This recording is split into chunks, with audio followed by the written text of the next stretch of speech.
Hello दोस्तों, welcome back to fifth channel forest blaster. और मैं हूं आपका होस्ट अभी।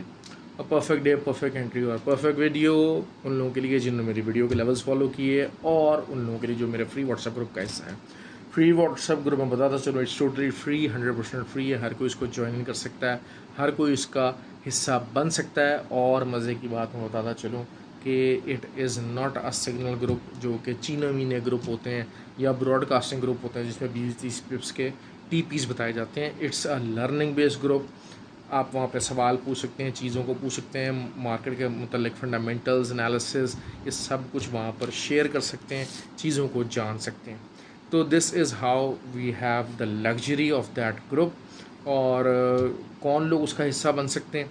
हर कोई उसका हिस्सा बन सकता है। आपको करना क्या है, सिर्फ नीचे वीडियो के डिस्क्रिप्शन में दिया हुआ ऑक्टाफेक्स और एक्सनेक्स का जो लिंक है उससे आपको अकाउंट बनाना है, और उसमें एक्टिव ट्रेडर्स ही अलाउड है डिपॉजिट करके, तो आप उसका हिस्सा बन सकते हैं। व्हाट्सएप नंबर भी नीचे दिया हुआ है। और अगर ऑलरेडी आप ऑक्टाफेक्स और एक्सनेक्स पर ही ट्रेड कर रहे हैं तो फिर आप जो है वो वहाँ पर सिर्फ लाइव चैट पे जाके आप उसका जो है वो नंबर डालिए, और once you get the confirmation mail then you can be the part of that beautiful community. मैं हमेशा सीखने पे ज़ोर देता हूँ, लर्निंग करने पे ज़ोर देता हूँ। आज मतलब एक थोड़ा सा कुछ इन्फॉर्मेशन ऐसी मिली, कुछ लोग जो कि राब्ते में थे उनको मैंने मना किया कि आप ट्रेडिंग मत कीजिए, लेकिन they kept on trading and right now they are in a miserable situation. देखिए, ये आपको बड़ा एनालिसिस करना चाहिए कि ठीक है, अगर आपके अंदर आप इसमें स्टार्ट में इस फील्ड के अंदर लूज़ करना कोई ऐसी बड़ी बात नहीं है। मैं आपको बता दूं बात, कोई काम दुनिया में ऐसा नहीं होता कि जिसमें आप लूज़ नहीं करते। देखिए, आपके सामने वर्ल्ड ऑफ क्रिकेट जो टीमें थी वो पहले दिन से आके जीतना नहीं शुरू हो गई। They takes time to evolve. Sri Lanka हमारे मिसाल सामने, they take time to evolve. Bangladesh हमारे सामने, they take time to evolve. लेकिन क्या होता है कि हर चीज़ में मेहनत और टाइम रिक्वायर्ड होता है, लेकिन द थिंग इज़ दिस कि क्या आप बेहतर हो रहे हैं कि नहीं हो रहे। और अगर बेहतर नहीं हो रहे तो फिर उसकी वजह फाइंड की जाए कि क्यों नहीं हो रहे, उस चीज़ों पे काम किया जाए। आपका ये थॉट प्रोसेस काम करना चाहिए। आप ये जो कहते हैं ना कि वो दिमाग पर जोर दें, मैं कहता हूँ भाई ये जो गिट्टों में किडनी है ज़रा उस पर जोर दिया करें आप लोग। तो उससे ज़रा आपको ये चीज़ समझ में आएगी कि हाँ, आप मुसलसल लूज़ कर रहे हैं। It's been a handful amount of time. एक काफ़ी वक्त हो गया, साल 1.5 साल आपको हो गया, फिर आप फिर भी मुसलसल लूज़ करें, आप ब्रेक ही भी नहीं कर पा रहे। तो दिस मीन्स कि लेकिन आप ये काम करना चाह रहे हैं, तो दिस मीन्स कि आप कहीं गलती कर रहे हैं। अब गलती जब कर रहे हैं, उस गलती को सुधारने का तरीका क्या है? उस गलती को सुधारने का तरीका मेंटोरशिप, लर्निंग, कोर्सेज, हर चीज़ मौजूद है। तो आपको डायरेक्शन राइट लेनी है। Start of the everything, start of your career, कोई भी काम में failure is not a problem. The problem is this that when you don't have the right path, कि आपने इस फेलियर से बाहर कैसे निकल के आना है, और फिर अपने आप को बेहतर कैसे बनाना है। और अपनी गलतियों से अगर आप नहीं सीख रहे तो फिर मेरा भाई ये फील्ड आपके लिए नहीं है, ये फील्ड आपके लिए नहीं है। आप अक्सर लोग कहते होंगे यार ये आप मतलब जो है वो किस किस्म की आप बातें करते हैं, सारा कुछ है, आप भाई लेवल शेवल बताएं और यहाँ से निकलने की करें, बाकी हम जाने, हमारा पोर्टफोलियो जाने। तो भाई मैं तो कोशिश ये होती है कि हर एक को जो है बेहतर से बेहतर गाइड कर सकूँ। This is what I always try to do. और जो लोग इस फील्ड को समझते हैं, जो लोग इस फील्ड को जानते हैं, उनको पता है कि what is the difference I am giving in this market. बेतहाशा यूट्यूब वीडियोज़ हैं, सब कुछ हैं, तो लेकिन जो है वो जो प्रॉपर जो लोग समझते हैं, इस फील्ड को जानना चाहते हैं, उनको पता है कि हाँ व्हाट इज़ द डिफरेंस एक एक्चुअल ट्रेडर में, उसका व्यू पॉइंट के अंदर, और एक सिर्फ हवाई बातें, किताबी ये लेवल ये हो गया, यहाँ हो गया, वहाँ हो गया, ये बुलिश यहाँ से निकल गया, इसके अलावा। क्योंकि मैं हमेशा ये बात मानता हूँ कि ट्रेडिंग जो है ना, इस पूरी चीज़ों का जो है ना वो एक मिक्सचर है। आपको उस मिक्सचर के अंदर से अपना एक कामयाब स्ट्रैटेजी निकालनी है। वो मिक्सचर किस चीज़ का?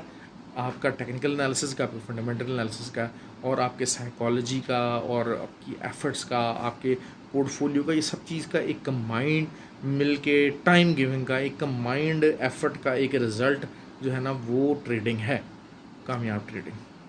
अच्छा खैर, ये बातें खैर होती रहेंगी। बहुत ही अच्छा दिन रहा हमारा।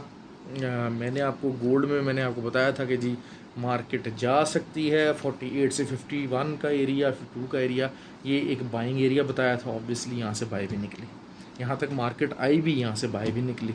लेकिन मैंने आपको कहा था कि मार्केट ज़्यादा सेलिंग में नहीं जाएगी, और वाहिद शायद मंडे का दिन हो कि जिसमें मार्केट थोड़ा बहुत सेलिंग में जाए, उसके बाद मार्केट अपना अप ट्रेंड ले सकती है, जो कि पूरा महीना सवा महीना कंटिन्यू रह सकता है।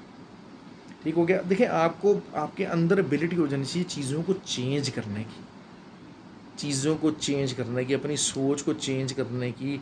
आप देखें, कामयाब इसमें ट्रेडर वो है जो एक डायरेक्शन में नहीं देख रहा।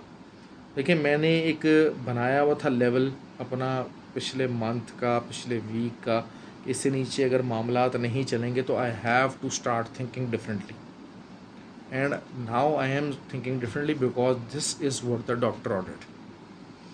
तो खैर, अच्छा हमारा दिन रहा। उसके अलावा जीबीपी का मैंने क्लियरली आप लोगों को कहा था कि सेलिंग में जाएगा, जिस लेवल से बताया था मैंने आपको कहा था कि जी 1.2585 से ले के 1.264 तक ये एरिया जो है, एक 40-50 पे उसका एरिया था, मैंने कहा था ये सेलिंग एरिया, और यहाँ से आप अपनी सेल डालिएगा।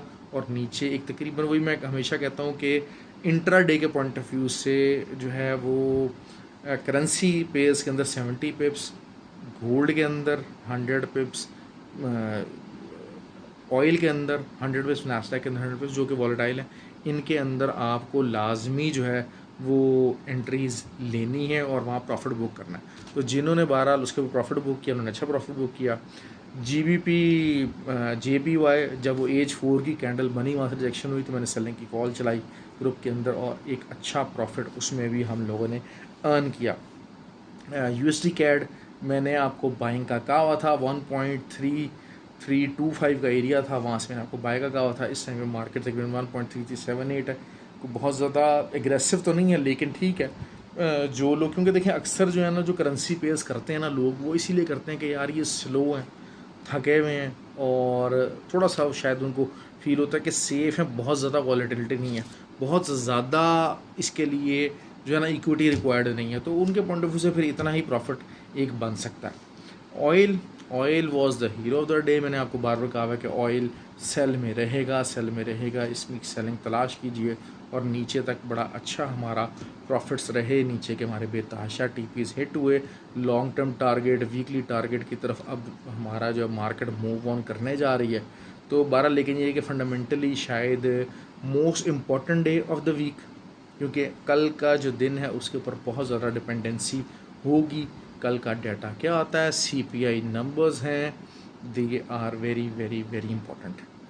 अच्छा, अब देखें, मैं हमेशा से जो है ना वो ये बात कहता हूँ कि मैं कोई बंदा मुझे कहे कि जी अगर जो है सिर्फ टेक्निकल एनालिसिस एवरीथिंग, सो फजूल बात कर रहा है, ऐसा नहीं होता भाई। और अगर कोई कहे जी मैं तो फंडामेंटल सिर्फ न्यूज़ ट्रेडिंग करता हूँ और न्यूज़ के बगैर में ट्रेडिंग नहीं करता, तो भाई ऐसा नहीं होता। न्यूज़ पे आप ट्रेड कर सकते हैं, सारा कुछ है, लेकिन आपको कैसे पता लगेगा कि जी एंट्री कहाँ से लेनी है, TP कहाँ से बुक करना है, SL कहाँ से बुक करना है, वो आपको टेक्निकल साइड बताएगी। तो ये चीज़ों को आपको मिक्स करना पड़ता है। अब कल फंडामेंटली एक बहुत इंपॉर्टेंट दिन है, और टेक्निकल साइड की हम देख लेते हैं बात। तो अच्छा, खैर फंडामेंटली कवर कर लेते हैं इसको। CPI नंबर्स जो हैं, जो कंसेंसस है CPI नंबर्स का, अच्छा मज़े की बात है कि जर्मन का यूरोजोन का जो है वो, उसमें भी CPI नंबर्स हैं, एक्सपेक्टेड हैं, तो वो भी -0.1 का कंसेंसस है। तो this is also something very bearish actually for the euro. और अगर जो है वो ये चीज़ जो कि आ जाती, इस्टेब्लिश हो जाती है, और जो कंसेंसस है हमारा इन्फ्लेशन नंबर्स का, अगर वही आता है या उससे भी नीचे आ जाती है मार्केट, तो फिर क्या होगा, और अगर ऊपर आ सकता है तब क्या हो सकता है। लेकिन ये कि वही चीज़ है कि मार्केट थोड़ा सा आपको आइडिया दे देगी। आइडिया पहले यही दे देगी कि 1944 गोल्ड के अंदर अगर ब्रेक नहीं होता, ठीक है, बेसिकली तो 48 का लेवल, लेकिन 48 तक का मार्जिन देते हैं, अगर ये ब्रेक नहीं होता, इससे लो नीचे नहीं जाता, और जो कि डाउटेड के ये नीचे जाएगा, तो फिर आप समझ लीजिए कि market is ready for a push, market is ready for a push. और CPI नंबर्स अगर यही कंसेंसस के मुताबिक आए, तो फिर गोल्ड काफ़ी ऊपर जा सकता है, काफ़ी ऊपर जा सकता है और 84 से ऊपर की क्लोजिंग दे सकता है। Got my point. 71 and then 84, ये दो बड़े तगड़े लेवल हैं, रेजिस्टेंस लेवल हैं, लेकिन इनको बड़ा इजीली जो है वो गोल्ड उड़ा के साइड में मार सकता है अगर कंसेंसस के मुताबिक आते हैं, और जिसके चांसेस हैं कि as per consensus inflation cool down होगी। आप देखें, आपने इतना एग्रेसिवली इंटरेस्ट रेट इंक्रीज़ किया फेडरल रिजर्व ने, तो फिर उसका इम्पेक्ट लाजमी आएगा ही आएगा। अच्छा, अब जब देखते हैं इसको, तो हम क्या कहते हैं जी, अच्छा जी गोल्ड ऊपर जाएगा। GBP JPY के बहुत लोग फंसे हुए हैं, काफ़ी ज़्यादा लोग जो है उस फंसे हुए हैं, लेकिन मेरा अंदाज़ा यही है कि GBP JPY ने अपना एक अच्छी क्लोजिंग दी है, एक अच्छी बेरिश क्लोजिंग दी है।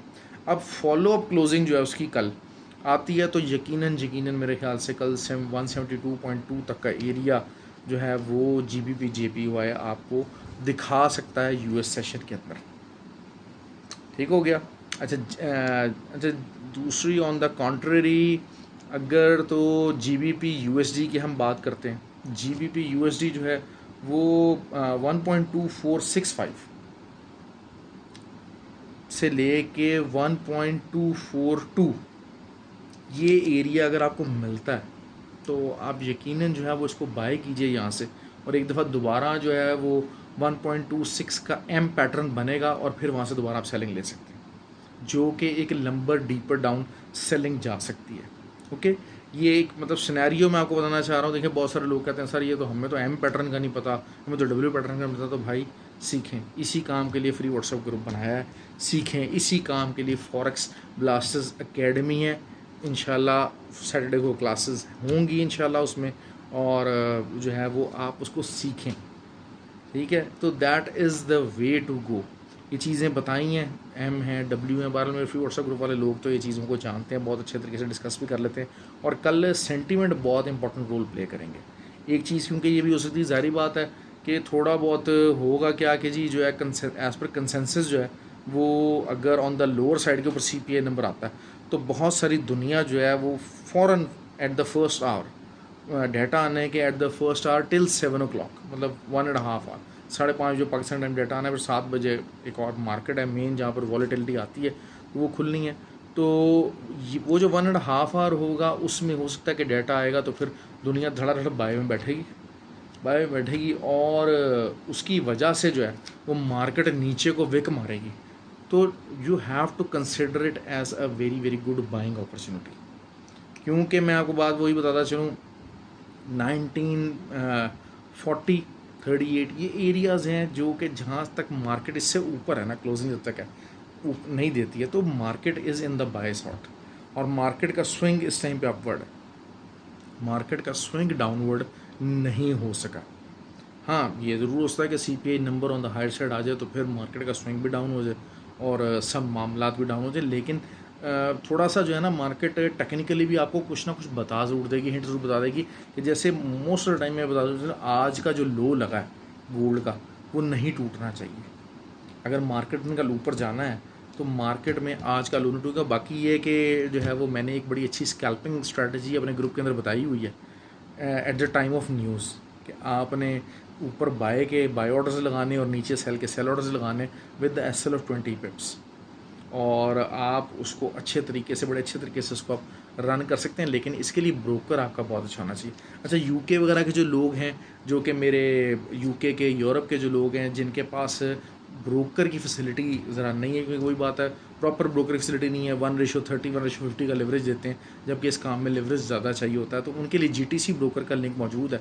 आप उस लिंक के ऊपर अकाउंट बना के you can be the part of my group, तो वहाँ पर ये चीज़ें बहुत कुछ सिखाई जाती हैं, और इम्पॉर्टेंट जो न्यूज़ डेज़ होते हैं ना, तो उसके अंदर तो मैं बहुत ज़्यादा एक्टिव रहता हूँ। आज मेरी बात है, it was something simple, something similar, लेकिन मैं हैरान होता हूँ कि जो है वो इवन के लोग जो हैं वो मुझे अफसोस भी होता है, हैरानी के अलावा अफसोस भी होता है कि जो मेरे फ्री व्हाट्सएप ग्रुप के लोग हैं ना, शायद वो मेहनत नहीं करना चाहते, वो पकी पकाई खाना चाहते हैं। वो कहते हैं यार हमारे पास ये 15-20 मिनट नहीं है वैसा अब आपकी ये बक सुनने के, हमें ग्रुप के अंदर हम आपके शामिल हो गए, तो बस फिर अब आपको हमें याशी कराना आपकी ज़िम्मेदारी बन गई है, हम आपकी ज़िम्मेदारी हैं, हमें प्रॉफिट बनवा के देना आपकी ज़िम्मेदारी है, और आप ही हमें बताएंगे और हमें हाथ पकड़ा के पीछे ट्रेड लगवाएं, लेकिन ये कि you have to do that. खुद से मेहनत नहीं करना चाहते, इवन कि वो वीडियो देखने का भी जो है वो कोशिश नहीं करते। लेकिन बहुत सारे लोग हैं जो कि खाली वीडियो देख के वो इतना इतना अच्छा प्रॉफिट कमाते हैं, इतना इतना अच्छा करते हैं, मुझे मैसेज ज़रूर करते हैं कि सर हाँ we are unable to be part of that group, क्योंकि सर्टन रीजंस हैं। ऑब्वियसली कहीं अकाउंट्स पहले से चल रहे हैं, कहीं और कमिटमेंट हैं, कुछ और मामला हैं, तो they still give the compliments कि हाँ जनाब जो है ना आज की आपकी वीडियोज़ वगैरह देखी और हमने प्रॉफिट कमाया। ऑयल जो है वो ऑयल यहाँ से एक हल्का फुल्का रीबाउंस ले सकता है, लेकिन चूंकि अगर हम ये एक्सपेक्ट ये कर रहे हैं कि जो है वो DXY जो है वो वीक होना चाहिए, CPI नंबर का मतलब DXY शुड गेट वीक। क्योंकि इंटरेस्ट रेट फिर बढ़ाने के चांसेस जो हैं वो और कम हो जाएंगे कि 25 बेस पॉइंट इंटरेस्ट रेट बढ़ने के चांसेस, CPI नंबर अगर कम आएगा तो फिर और कम हो जाएंगे, ज़रूरत नहीं रहेगी, एक और डाटा देखने का उनको उस मौका मिल जाएगा। तो अगर वो हो जाएगा तो फिर हम एक्सपेक्ट करेंगे DXY जो है वो कम की तरफ जाएगा। जो DXY कम होगा, प्राइस कम होगी, तो थोड़ा सा एक रीबाउंड, एक अच्छा रीबाउंड 70.8 और यहाँ तक एक आ सकता है दोबारा से। लेकिन एक टॉप अच्छी एक रेजिस्टेंस 71.30 की है, और यहाँ से नीचे मार्केट को दोबारा से अगर आपको मिलती है तो फिर आप वही बात है कि जिन्होंने एंट्रीज ली, मैं बार बार वीकली वीडियो जब कहता हूँ, वीकली वीडियो मैंने 64 और 63.5 का लेवल दिया हुआ है। आई एम प्रीटी श्योर कि वो वाला लेवल आएगा, लेकिन वही पता मार्केट थोड़ा जिगजैग होके जाती है। और कल का जो मॉर्निंग का सेशन होगा ना, देखें जो लोग घबरा रहे हैं ना न्यूज़ की वजह से, तो morning session is very important for them. आप इसके अंदर गोल्ड के ऊपर जितनी बाय साइड के ऊपर ट्रेड्स कर सकते हैं कर लीजिए, स्कैल्पिंग कर सकते हैं कर लीजिए, करेंसी पेयर्स के ऊपर स्कैल्पिंग कर सकते हैं, क्योंकि घूम फिर के मार्केट जो है ना वो आगे पीछे होके ये यहीं पर रहेगी। मोस्ट ऑफ द पेयर जो कि स्लो पेयर्स हैं खासकर उनके मामले में, नैस्डैक मैंने वो कहा था कि जी 15,300 जाने के लिए तैयार है, तकलीफ़ दे रहा है बहुत ज़्यादा। ऑल्दो कि मैं बता दूँ बात कि मेरी भी कुछ ट्रेड्स उसमें सेल में फंसी हुई हैं, और लेकिन यही बात होती है कि मार्केट है आपको किसी साइड पे भी लेके जा सकती है, लेकिन आपका अगर पोर्टफोलियो है, आपने पोर्टफोलियो के मुताबिक चीज़ें मैनेज की हुई हैं, तो उसमें कोई ख़तरे और परेशानी वाली बात नहीं। जैसे मतलब मैं रिलैक्स हूँ, मेरी तरफ से एक नया हाई भी बना लेगा या डबल टॉप फॉर्मेशन के बाद भी अगर नीचे आ जाएगा, तो व्हाट आई जस्ट नीड जो मेरी स्ट्रैटेजी है उसके मुताबिक शायद मुझे 1,000-1,500 पॉइंट ही का जो है ना वो एक इसका रीटेस्ट चाहिए, and that's it, and that will fine with me कि दो बेरिश कैंडल्स किसी भी दिन 2 बेरिश कैंडल्स बन जाती हैं तो शायद मुझे अपनी ट्रेड्स प्रॉफिट में क्लोज करने में कोई मसला नहीं होगा। लेकिन ये कि बहुत सारे लोग जो कि वो ट्रेडिंग कर रहे हैं इतने वॉलेटाइल पेयर्स के ऊपर, आपके पास फ़ंड अच्छा होना चाहिए, और अगर फ़ंड ज़्यादा अच्छा नहीं भी तो अकाउंट मैनेजमेंट आपकी अच्छी होनी चाहिए, ये चीज़ ज़रूरी है। अच्छा, तमाम चीज़ें मैंने आई थिंक सो कवर कर दी हैं, कोई चीज़ रह तो नहीं गई है। हाँ, यूरो का भी बात कर रहा हूँ कि स्लो पेयर है, यूरो का नीचे से बाइंग एरिया। अब ज़ाहिर बात है यूरो का भी जो है वो एक्सपेक्टेड ये है कि इन्फ्लेशन कम होनी है और USD की भी इन्फ्लेशन कम होनी है, तो वही बात है कि जब सूर को टक्कर मारेगा तो सिर्फ आवाज़ आएगी, होगा कुछ नहीं। तो इस टाइम पे बेसिकली यूरो और जो USD है ना वो एक ही फॉर्म में चलेंगे। तो आई होप कि जनाब वो दोनों ही कमी का शिकार होंगे, तो इस तरह से दोनों एक दूसरे को बैलेंस करके शायद इसी साइड रेंज के अंदर फंसे रहें। और this but still I would say कि अगर आपको 1.055 1.062 ये एरियाज़ मिलते हैं तो these are very good areas for buying from the euro perspective, क्योंकि आने वाले टाइम के अंदर ज़ाहिर बात है रिसेशन है, क्योंकि इस वीक के आखिर में एक रिटेल सेल्स का नंबर है जो कि काफ़ी क्रिटिकल होता है। लोग उसको बहुत ज़्यादा इंपॉर्टेंस देते नहीं हैं, लेकिन जब हमने डायमेंशन अपने आप को मैयर करना होता है ना रिसेशन को, तो फिर ये बड़ा इंपॉर्टेंट हो जाता है। और इस किस्म के नंबर्स जो हैं वो बहुत सारे लोग ओवरलुक कर जाते हैं। देखिए ये पूरी इकोनॉमिक्स है कि कौन सा नंबर आ रहा है और कौन सा नंबर आ के आपका जो US है उसकी इकॉनमी पे, वर्ल्ड इकॉनमी पे, ग्लोबल इकॉनमी पे क्या क्या इम्पेक्ट कर रहा है। तो ये चीज़ें सब चीज़ें आपको टाइम के साथ साथ अपनी लर्निंग करनी पड़ती है। और ये जिस तरीके से इंडिकेटर्स होते हैं ना, ये थोड़ा सा ज़रा इकोनॉमिक्स वाला थोड़ा सा पढ़े लिखे लोगों का काम है, और इवन कि ये नॉर्मल इकोनॉमिक्स से भी हट के आप देखें, आपने जो थोड़ा सा हायर लेवल ग्रेड लेवल होगा उसके अंदर ये चीज़ें पढ़ी होंगी, ये बजट रिलेटेड चीज़ें हैं, बजट रिलेटेड फिगर्स हैं, इतनी इस किस्म की जो चीज़ें हैं वो सारा कुछ हैं। वो इकोनॉमिक्स जो है वो हमने जो पढ़ी हुई है या हमारे इंटर लेवल के ऊपर या बैचलर लेवल के ऊपर पढ़ाई जाती है, दिस इज़ समथिंग डिफरेंट। लेकिन ये अगर आपको शौक़ है तो फंडामेंटल्स के ऊपर आप कभी मार नहीं खा सकते, लेकिन उसके लिए अपना ट्यून अप करना होता है, अपने आप को माइंडसेट करना होता है। हर चीज़ को सीखा जा सकता है, कोई ऐसी चीज़ नहीं है दुनिया की जिसमें आप डेवलप ना कर सकें, अपने आप को बेहतर ना कर सकें। लेकिन उसके लिए ज़रूरत क्या है, आप अपने आप से कितने कमिटेड हैं, आप उस काम को सीखने के लिए कितने कमिटेड हैं, आपको कितना जुनून है। Because I have seen the people getting mad after everything. और ट्रेडिंग जो है ना, थोड़ा से ज़रा सन की लोगों का काम है, लेकिन सन की टूवर्ड्स देयर कमिटमेंट, फैसलों में और डिसीजन मेकिंग के अंदर सन की होना, that is very very dangerous in this field. जज्बात नहीं होने चाहिए। आप जितना मर्जी आपका जनाब जो है ना, अब हम जैसे ग्रुप होता है हमारा, तो उसके अंदर हमारी जरिए पता ट्रेड्स वगैरह गलत जाती हैं क्यों नहीं जाती, तो हम वही बात है ना, हो परेशानी हो गई ये होगी, तो we use to enjoy that. तो उसके लिए हमारा बल्कि होता है ना कि वो मंजी ठोक जाना, तो हम इसको बहुत ज़्यादा, बल्कि वो मंजी वाले इमोजीज जो हैं वो ग्रुप के अंदर चल रहे होते हैं, चीज़ें चल रही होती हैं, तो that is something that gives you a positive energy ना। आपकी आपकी बातचीत, आपकी वीडियो, बीइंग अ मेंटोर, आपके अंदर स्ट्रेस और टेंशन वो चीज़ें नहीं होनी चाहिए। You should be light. क्योंकि अगर आप नॉर्मल रहेंगे तो आपका ब्रेन काम करेगा, और नॉर्मल सिर्फ वही रह सकता है जिसके ब्रेन सेल्स मजबूत हैं, आसाम मजबूत हैं, और वो इस काम को एंजॉय करता है, और वो जानता है कि आज अगर मुझे लॉस हुआ है तो कल मुझे प्रॉफिट भी होगा। और इस तरह का लॉस वो कभी भी नहीं खाता कि जनाब ऐसा लॉस हो गया कि बस मेरा तो सफाया हो गया और मैं रोड के ऊपर आ गया। ओके जी, ख्याल रखें। आई होप कि बहुत सारी बातें जो होती हैं ना, आपको तो फिर लय में निकलती चली जाती हैं, तो ख्याल रखें। आई होप कि you like the video. Please video share किया कीजिए, लाइक किया कीजिए, और कमेंट ज़रूर किया कीजिए। That gives a big motivation for us. Thank you very much.